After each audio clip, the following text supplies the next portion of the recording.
First, let's connect the controller. We can see that, compared to the Tracer BP series, this controller has an additional built-in Bluetooth signal receiver. Now, let's begin by connecting our phone to it via Bluetooth.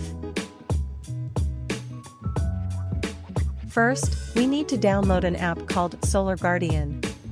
Users with Apple devices can directly search and download it from the App Store. After the download is complete, we need to register an account on the app, log in, and enter the home page. Let's go to our personal center, where we need to update and synchronize our database.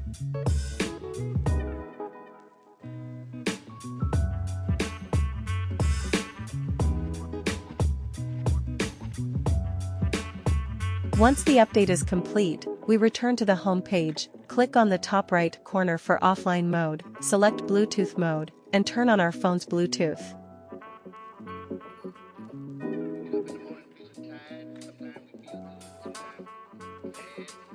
In this mode, we can discover Bluetooth names with the prefix HN. Click to add it. Then, go back to the previous interface, click on the device option, and enter to set our device information. Once the settings are complete, clicking on this section allows us to monitor our controller.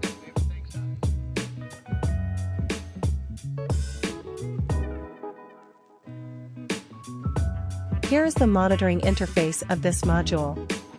You can monitor and configure your controller on this interface.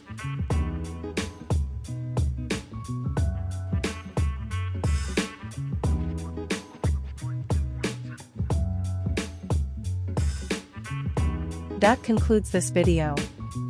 If you have any further questions, feel free to contact us through our email. Thank you for watching.